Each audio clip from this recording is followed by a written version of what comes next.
El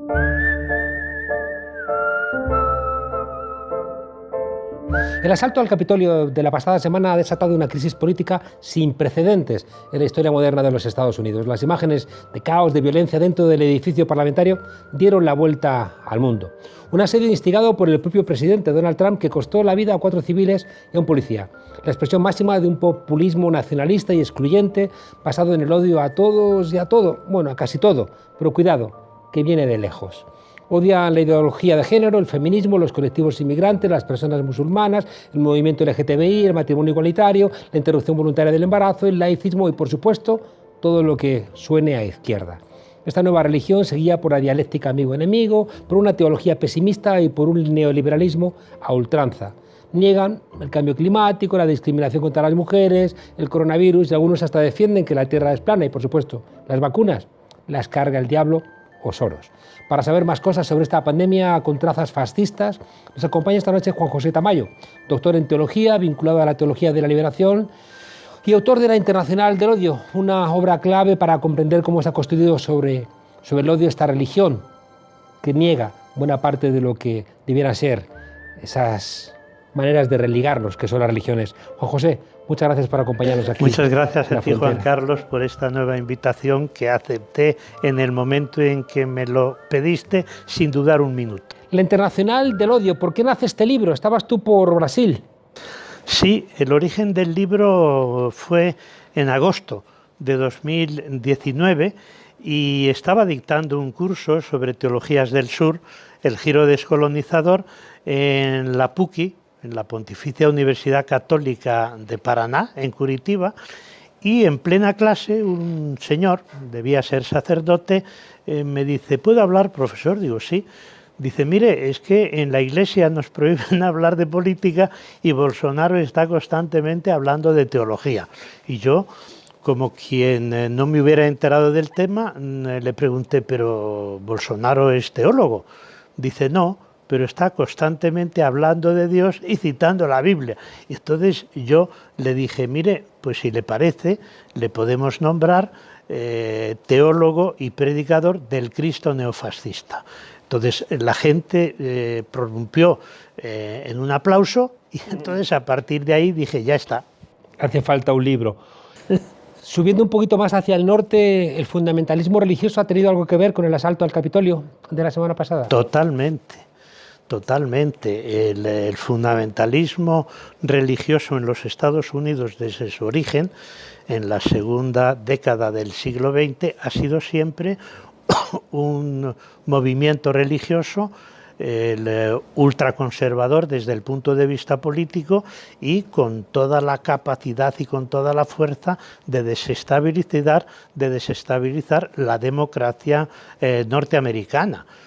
Piensa que el fundamentalismo no es una religión universal, sino que tiene su origen en un determinado lugar, que son los Estados Unidos, dentro de una corriente religiosa, una de tendencia religiosa protestante, que es el evangelismo, y con un objetivo bien concreto, que es difundir el pensamiento y la práctica fundamentalista orientada hacia el odio, primero por todos los Estados Unidos, después por América Latina y luego expandiéndose por todo el mundo. En realidad el fundamentalismo, más que un fenómeno religioso universal, es un fenómeno estrictamente estadounidense con voluntad y vocación de desestabilizar políticamente cualquier modelo democrático. Claro, esa voluntad de expandirlo llega a España. En España la ultraderecha está llenando los juzgados de querellas y tengo la sensación de que si puede ser con las armas es con las armas, si con las armas no conviene son con las armas de la ley, pero los resultados son similares. Claro, pero es que en este caso se sustituyen las armas físicas que pueden tener pues un eco de rechazo radical por parte de la ciudadanía por las armas judiciales, por las leyes que utilizan ellos para precisamente desde dentro de la democracia deslegitimar la democracia y para dentro de la estructura legal de nuestro país orientar esas leyes en beneficio suyo. Y por eso, pues no solamente es que están llenando los juzgados de denuncias contra nosotros, sino que están interfiriendo los procesos educativos, los procesos culturales. Ahí tenemos el caso del PIN parental, que empieza en Murcia y se va extendiendo por buena parte de las escuelas del Estado español. O sea que efectivamente se recurre a la ley para conseguir una legitimidad jurídica y al mismo tiempo se recurre a la educación para cambiar totalmente la orientación. Sí, pero tiene razón porque siempre está muy cerca, ¿no? Esa apelación siempre a las armas, que en Estados Unidos se multiplica. Grupos armados cristianos estaban en el asalto implicados, como tú cuentas. Claro, el problema de Estados Unidos es que siempre el fundamentalismo ha sido desestabilizador políticamente, uniendo el texto sagrado, que en este caso es la Biblia, con la violencia para conseguir el efecto de, en este caso, pues de revertir el resultado de las elecciones y dar pues la presidencia de los Estados Unidos a Trump, que por lo demás, como sabemos, no tiene nada que ver con la experiencia religiosa ni con las creencias cristianas, sino que es una manera de utilizar estos mecanismos. Vamos a intentar analizar para entender los rasgos de este fundamentalismo que puede tener forma de judaísmo ultraortodoxo, musulmanes integristas, cristianos tradicionalistas, que tienen una serie de características compartidas que no siempre se ven. Déjame preguntarte por estos rasgos e intenta explicarnos en qué consisten. Lo primero es lo que tú llamas ausencia de hermenéutica, es decir, los textos no los interpretan, sino que hacen una lectura literal. Exacto. Exacto. La lectura literal de los textos, ¿a qué va a llevar? Pues al conflicto entre, por ejemplo, ciencia y religión. Si un texto sagrado dice que Josué detiene el sol, pues lógicamente la Biblia defiende la teoría geocentrista. Claro, llega la ciencia y dice no, y además con argumentos demostrables, ¿no? Claro, pues esa literalidad crea el conflicto con la ciencia, o en el caso, por ejemplo, del evolucionismo, y ciertamente el peligro mayor de ese literalismo bíblico es que Dios manda matar. Y Dios ordena que se destruyan los pueblos que no se someten a la voluntad del pueblo de Israel. Tiene bastante mala leche el Dios del Antiguo Testamento, ¿eh? Bueno, un determinado Dios, claro, eso lo pone de manifiesto clarísimamente nuestro querido amigo de ambos, José Saramago, en la famosa novela Caín, ¿no? Que es en la que hace esa reconstrucción de ese Dios violento, ¿no? Incluso que le responsabiliza del asesinato de Abel por parte de su hermano Caín. Efectivamente, lo que pasa es que el fundamentalismo lo que hace es una lectura selectiva de los textos de la Biblia hebrea, pero claro, hay otros muchos textos como son los del Éxodo, los de los profetas, los de los autores sapienciales que tienen una imagen de Dios totalmente distinta, ¿no? Lo que llamaría Boaventura el Dios subalterno, el Dios de la esperanza, el Dios de la liberación, el Dios de los marginados y excluidos. Otro rasgo de este fundamentalismo es que tienen una imagen patriarcal de Dios. Exacto. Otro de las características fundamentales que va a desembocar en la legitimación de la inferioridad de la mujer, pero además la inferioridad de la mujer como algo natural y como algo querido por Dios. Claro, ¿por qué llegan a esa concepción patriarcal de Dios? Pues porque se olvidan de que la Biblia, por ejemplo, tiene dos textos de creación. El que dice, y es el que está más imbuido en el imaginario colectivo, de que Dios crea a Eva de una costilla de Adán, pero hay otro texto que dice, y Dios creó al ser humano, hombre y mujer, a su imagen y semejanza los creó. Es decir, que todas las aproximaciones que hace el fundamentalismo a los textos sagrados son aproximaciones falseadoras del sentido liberador que estos textos pueden tener. Otro rasgo, violencia contra los no creyentes o contra creyentes de otras religiones. Exacto, esa es la experiencia, lo que ha generado la guerra de religiones. Es decir, contra personas no creyentes, contra creyentes de otras religiones, incluso más, contra creyentes heterodoxos o considerados herejes de la propia religión. Y es toda la justificación de la pena de muerte contra los herejes durante tantos y tantos siglos. Otro elemento es la condena de la modernidad y del pluralismo. Cierto, cierto. ¿Por qué? Porque la modernidad va a establecer una separación radical entre religión y política. Con ello, lo que hace es cuestionar e impedir que la religión legitime modelos políticos militaristas, autoritarios, dictatoriales, ¿no? Entonces, como la modernidad impide precisamente que el fundamento de la cultura, de la política, de la filosofía y de la ciencia sea Dios, pues la van a considerar enemiga. Como la modernidad va a establecer un pluralismo ideológico, cultural, étnico, etcétera, etcétera, pues va a considerar también que ese pluralismo es el responsable de todas las situaciones perversas de nuestro mundo. La tradición como norma de vida. Claro, eso también es otro elemento fundamental, es decir, la tradición es parte de nuestra herencia. Innegablemente nosotros no hemos creado y no hemos surgido de la nada, sino que procedemos de una herencia cultural, de una herencia religiosa. Entonces, esa herencia, los fundamentalistas la consideran como forma de vida y como modelo de existencia.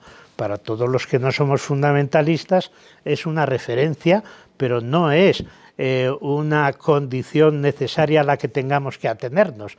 Ellos dirán nada nuevo bajo nosotros, ellos dirán nada se innove, sino aquello que se nos ha transmitido, ¿no? Nosotros decimos, tenemos una tradición que hay que enriquecer, que hay que mejorar y que hay que reformular y resignificar. Por último, una mirada negativa y pesimista de la realidad. Efectivamente. Ese es otro de los factores que definen lo que es el fundamentalismo, ¿no? Por ejemplo, en el año 1929, que ya era muy fuerte el fundamentalismo, interpreta la Gran Depresión como un anuncio de la llegada del anticristo que anunciaba el juicio final. En este momento es un fenómeno similar, se produce, por ejemplo, en las mega iglesias de Brasil, incluso en los fundamentalistas españoles, ¿no? Que dicen el coronavirus es un castigo de Dios. ¿Y cómo se le cura ese castigo? Pues a través de lo que llaman los fundamentalistas brasileños el coronafe, la coronafe como alternativa. Y efectivamente, todas las lecturas que hacen los fundamentalistas de la realidad son catastrofistas, remiten a un pasado mejor que nunca lo fue, etcétera, etcétera. Claro, y hay un problema añadido y es que como no se puede demostrar nada de lo que dicen, siempre te van a cuestionar que no has tenido la suficiente fe o algo similar. Hay una cosa que a mí me preocupa profundamente y es donde se cruza este fundamentalismo con la política. Claro, y eso es sin duda ninguna lo más peligroso, porque yo creo que el tema del fundamentalismo no es algo que hay que utilizar en singular, sino que hay que hablar de fundamentalismos.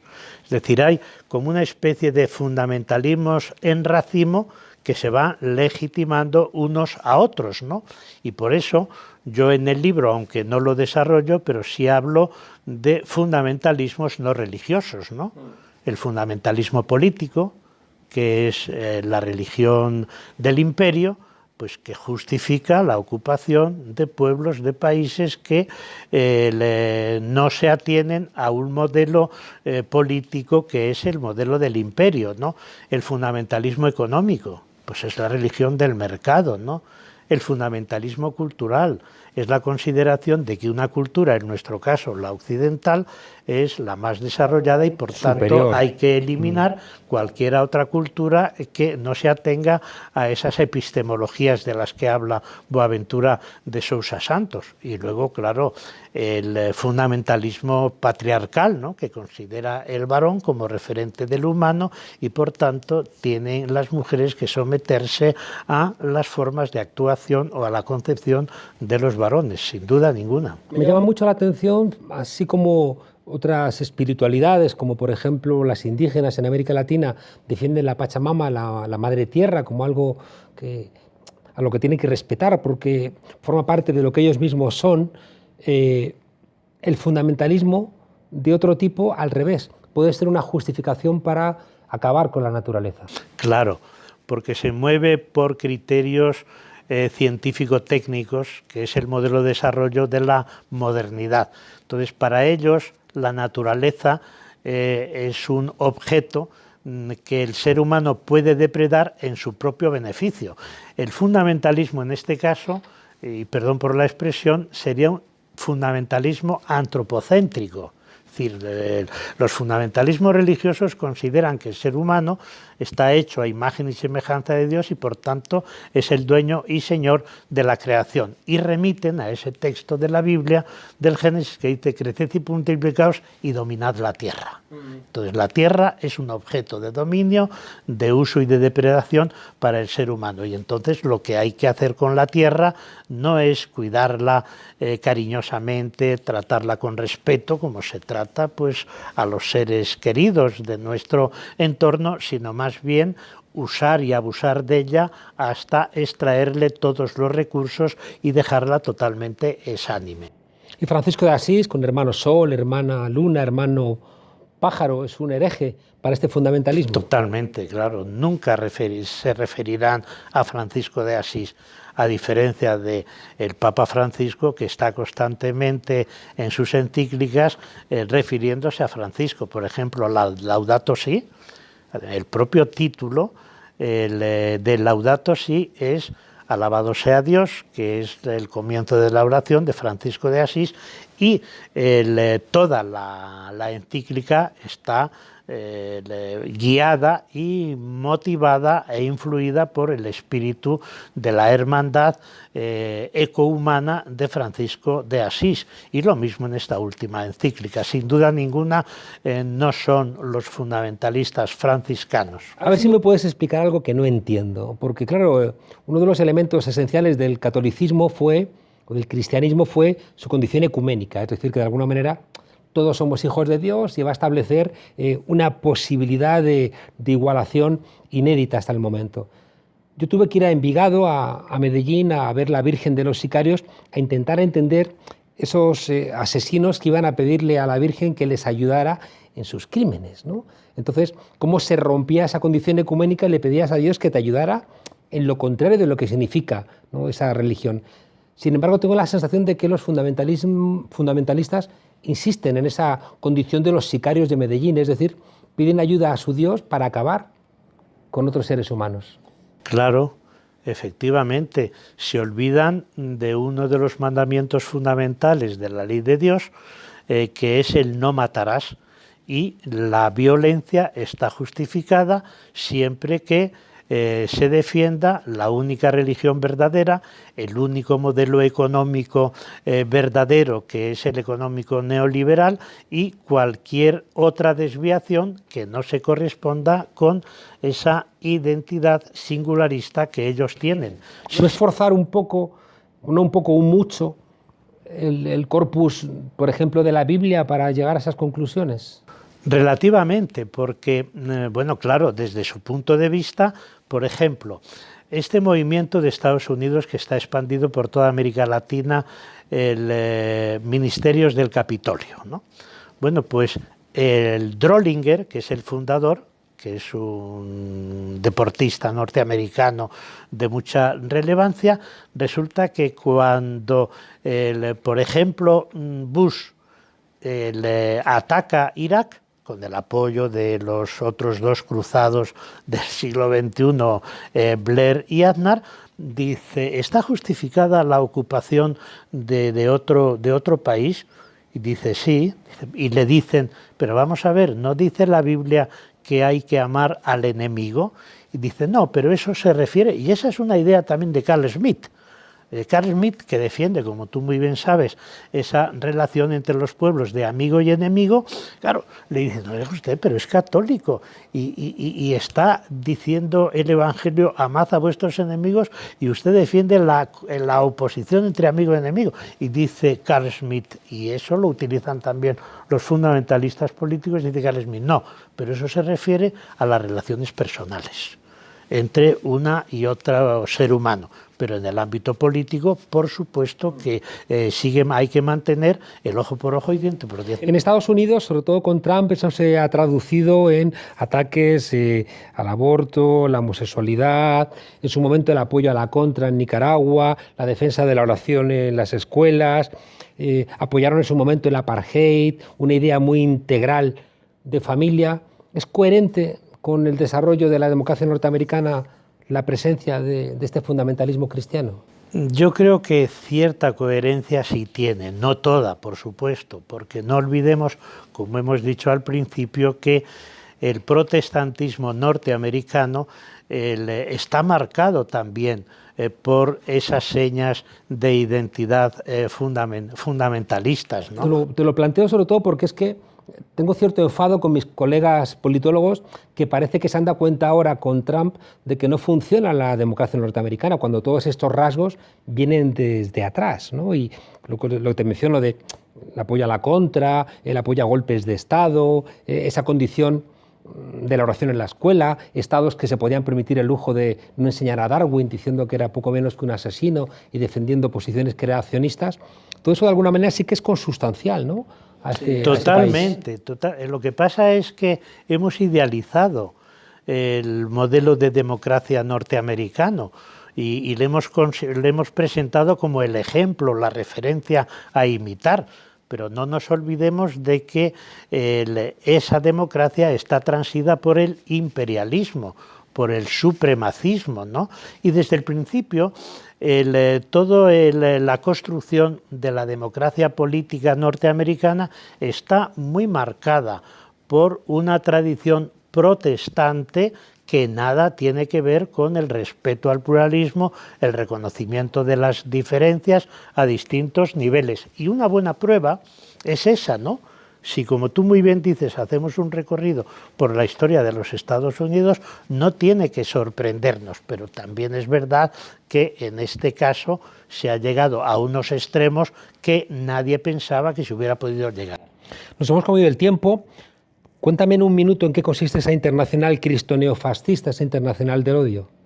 Pues muy brevemente es la alianza entre la extrema derecha política a nivel internacional y a nivel nacional, los grupos y movimientos cristianos fundamentalistas con el apoyo del neoliberalismo y, en muchos casos, con el apoyo militar.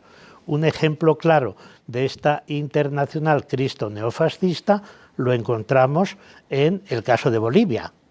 La Jeanine o Jeanine Áñez entra en el Parlamento a tomar posesión con la Biblia y la escena para mí más escandalosa es que detrás de ella están los militares legitimando. Entonces yo creo que estamos en una... Y además todo eso está perfectamente coordinado.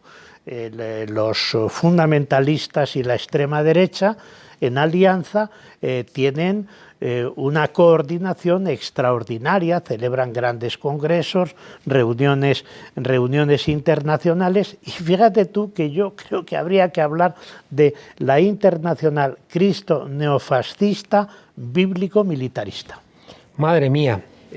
Oye, sigo sin entender qué hacen estos criptoneofascistas que han señalado siempre al mundo árabe como enemigo, apoyando, o quizá por eso mismo, a Israel, pesándoles más ese odio al mundo árabe que el odio, ¿no?, a los judíos que crucificaron a nuestro Señor Jesucristo.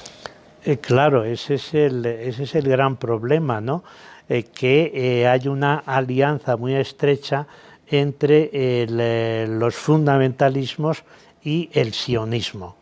Claro, ¿por qué? Pues porque de alguna manera el sionismo también es una ideología política y religiosa que considera que el centro de la religión y el lugar de la salvación es precisamente Sion.